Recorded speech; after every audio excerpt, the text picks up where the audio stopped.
सुप्रभात। आइए देखते हैं नागपुर के मुख्य समाचार। आज रविवार 19 जुलाई के।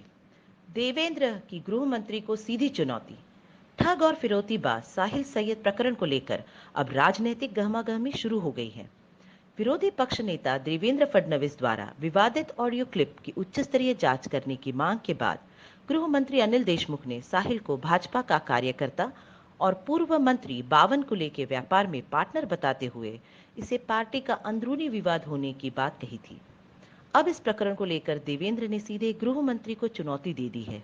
उन्होंने अपने नए पत्र में कहा कि यदि गृह मंत्री इस मामले की जांच नहीं करवाएंगे तो वह सीधे राज्य के मुख्य न्यायाधीश और हाईकोर्ट के रजिस्ट्रार को ऑडियो क्लिप भेजकर जांच की मांग करेंगे। कोरोना फिर दो की बलि। अब कोरोना को लेकर सिटी में स्थिति बिगड़ती जा रही है। जिस तरह मरीजों की संख्या बढ़ रही है उसी तरह मरने वालों का भी आंकड़ा बढ़ता जा रहा है। इसी क्रम में शनिवार को मेयो अस्पताल में 2 मरीजों की मौत हो गई।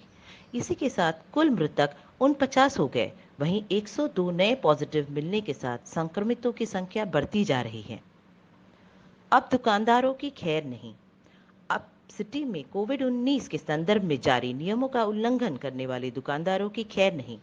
मनपा प्रशासन द्वारा सिटी में तेजी से बढ़ते कोरोना संक्रमण को देखते हुए कड़े कदम उठाने की तैयारी कर ली है। उत्सवों के दौरान तगड़ा हो बंदोबस्त। गृह मंत्री अनिल देशमुख ने कहा कि आने वाले बकरी ईद, गणेश उत्सव आदि सार्वजनिक उत्सवों के दौरान राज्य सरकार द्वारा जारी किए गए निर्देशों का कड़ाई से पालन हो और कानून व व्यवस्था बनाए रखने के लिए तगड़ा बंदोबस्त किया जाए।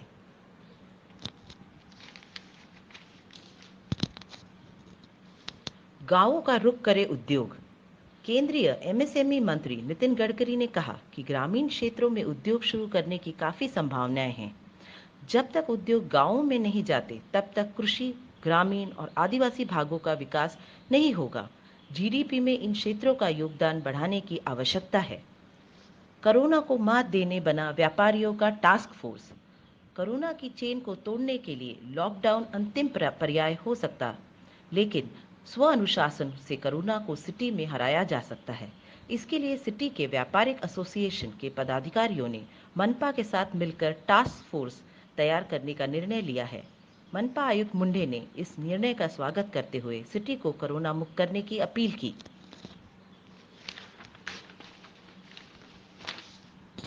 12 तक ऑनलाइन रजिस्ट्रेशन।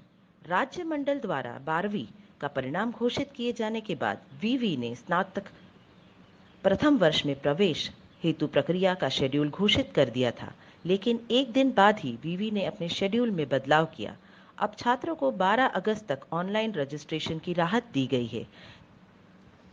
विदेशी पर्यटकों को आकर्षित करने तैयार करे डीपी। पालक मंत्री नितिन राउत ने देश के हृदय स्थल में बसे नागपुर को अंतर्राष्ट्रीय पर्यटन स्थल के रूप में विकसित करने का डेवलपमेंट प्लान तैयार करने का निर्देश विभागीय आयुक्त कार्यालय में आयोजित बैठक में संबंधित अधिकारियों को दिया। उन्होंने कहा कि कुराडी में ऊर्जा शैक्षणिक पार्क सहित विविध कार्य प्रस्तावित हैं। फुटाला लेक में Buddhist theme park, Yashwant stadium परिसर में अत्याधुनिक नया स्टेडियम, वाहन रहित बिजनेस सेंटर आदि प्रस्तावित है। एक ऐसा प्रस्ताव तैयार करें जिससे विदेशी पर्यटकों को आकर्षित किया जा सके। धन्यवाद। ये थे नागपुर के आज के समाचार। कल के समाचार जानने के लिए सब्सक्राइब कीजिए हमारा channel Nagpur city news channel.